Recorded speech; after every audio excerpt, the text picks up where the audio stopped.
The NBA doesn't want him to succeed. The NBA is worse off when LeBron is doing better. I think this is part of his sitting out of games, almost kind of manhandling the league because it's a star-ran league and he's the biggest star, taking things into his own hand. People are going to say, what do you mean the NBA doesn't want him to win? He's the most marketable player. Why wouldn't they want their product to be good? Think about it. And I've said this multiple times. We are headline stricken in sports. We are devoid of headlines at the moment. It's not LeBron's fault. It's not the NBA's fault. We just don't have headlines. The NBA genuinely lacks headlines at all right now. This is part of the issue when stars are your main selling point. I think it was brilliant when David Stern first marketed it for the stars be the focal point, the stars be the things people come to see. Worked out perfectly. But Jordan, Magic, Larry, and Shaq and Kobe aren't coming back. And you need those kind of personalities, those kind of players, those kind of indomitable figures, if I'm saying that correctly, to be there. Those kind of presence, that kind of presence to be there if you want stars to run your league and be successful. The current set of stars, they're just not as good at marketing themselves, putting themselves out there, being those kind of presence that those other guys were. I mean, who's the second most advertised guy in the league at the moment behind LeBron James? I would make the case it's Chris Paul because he's in all the State Farm commercials. After that, it's really a crapshoot. You got Blake doing some Kia commercials. Hell, they pulled Karl Anthony Towns now to start doing jerky commercials. When the guy who's only in his second league is it could be tied for the second most marketable player, something's wrong. Not that anything's wrong with Karl Anthony Towns, but it shows what's happening with the rest of the players. The only headlines that have been noteworthy the last 8 to 10 years, you could make a case they're all LeBron. Let's start at the decision. The decision, okay? That's probably been one of the biggest headlines we've had in the last 10 years in the NBA. Probably is the biggest, if you think about it. LeBron-centered. Okay? Cleveland fans being angry, burning jerseys. LeBron-centered. Dallas beating Miami in the first finals. LeBron still ringless. LeBron wins his first title. LeBron wins back-to-back. LeBron loses and is blown out by the Spurs. LeBron makes 6 straight finals. LeBron returns home to Cleveland. LeBron brings first title to Cleveland in over 50 years. I can't think of another headline in the NBA that's been bigger or even in the top 10 or even close to anything LeBron's done. The only exception is Kobe's last game. Kobe's last game is probably the second or third biggest headline we've had that's not LeBron. Second or third biggest headline, including everyone, I'm sorry. But it's the biggest headline non-LeBron. After that, what's honestly the biggest headline that, sticks in your head? Because the quote-unquote... and it's... I would say the Warriors winning 73 games should be that. But what did it get immediately overshadowed by? LeBron bringing a title home to Cleveland. LeBron beating the Warriors. That was bigger headline than their 73 wins.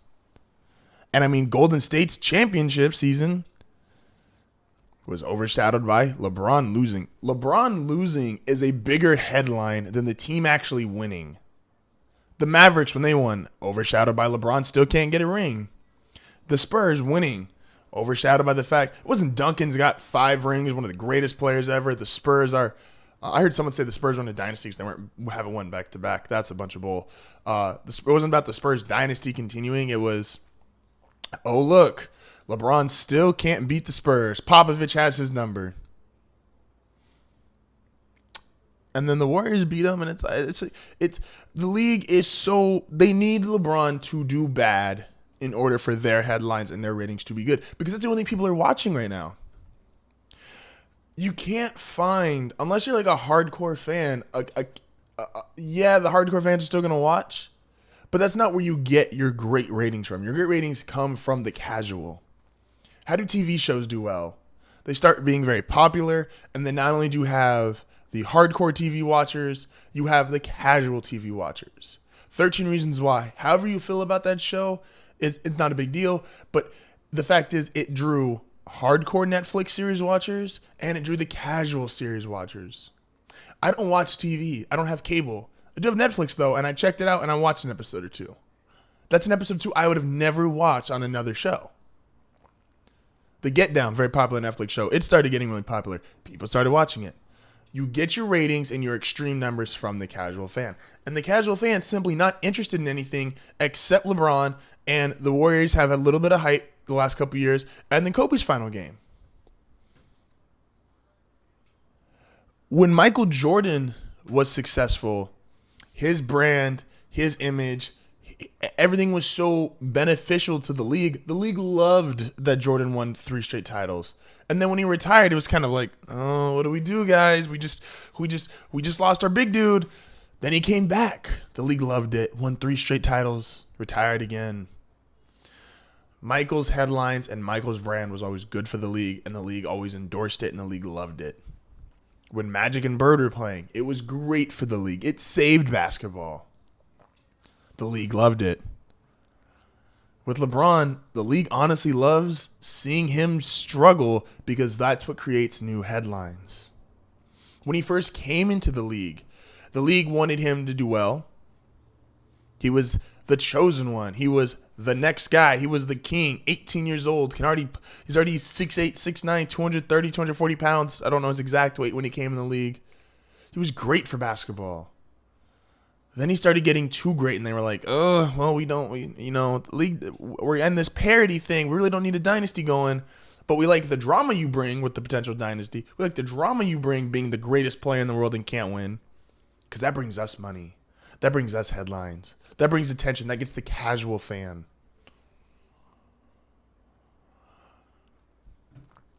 I heard someone talk, it's like, it'd be good for the NBA if the Warriors lose this year, because it'd have the same effect when Miami lost in its first season. Not even close, because the Warriors don't have LeBron James.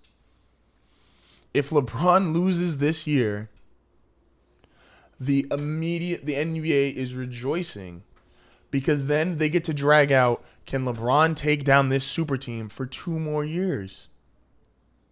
And that'll start to bring some casual fans back. That starts to bring headlines back. The NFL doesn't have this issue. The NBA does. The NFL is able to, they don't market, they get to market their stars, but their stars are market worthy, and they are the presence and personalities they bring are far superior to the NBA athletes, unfortunately, right now. The strategy works when it was Magic and Bird, when it was Michael, Air Jordan, and everything he was doing, when it was Shaq, the Diesel, and how big he was, Kobe Bryant, the Black Mamba, and the NBA might just not like the fact they're biggest stars in Cleveland. No offense, Cleveland, but you're not exactly the most poppin' city out here.